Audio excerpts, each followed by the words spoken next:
Il-Gvern laqa l-abbozz ta' opinjoni tal-Kummissjoni Ewropea Demokrazija permezz tal-liġi magħrufa bħala l-Kummissjoni ta' Venezja. Fis-stqarrija l-Gvern qal li l-Kummissjoni qed tħejji opinjoni dwar il-qafas kostituzzjonali, is-separazzjoni tal-poteri, l-indipendenza tal-ġudikatura u l-istituzzjonijiet tal-infurzar tal-liġi f'Malta. Il-Gvern innota li l-kummenti jfukaw fuq liġijiet u sistemi li ilhom hemm snin u mhux dwar liġijiet li daħħal il-Gvern preżenti. L-abbozz ta' opinjoni tiddeskrivi bħala pass il qudiem il-liġijiet li saru mill-Gvern preżenti. Il-Gvern spjega li l-opinjoni se tingħata wara talbiet li saru kemm il-Gvern Malti kif ukoll mill-Kumitat dwar l-Affarijiet Legali u d-Drittijiet tal-Bniedem tal-Assemblea Parlamentari tal-Kunsill tal-Ewropa u mistennija tiġi konkluża fil-jiem li ġejjin.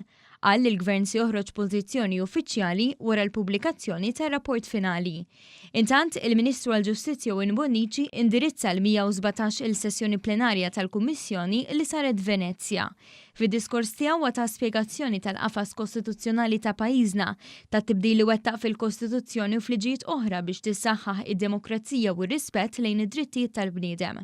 U għatenna rida tal-Gvern li jkompli wettaq miżuri biex isaħħaħ is-saltna tad-dritt f'pajjiżna.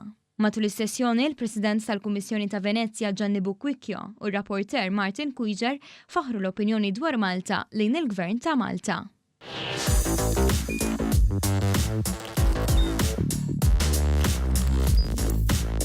Idħol fuq one.com.mt u hemmhekk tista' tara l-programmi kollha li jxandru fuq One permezz ta' One Play.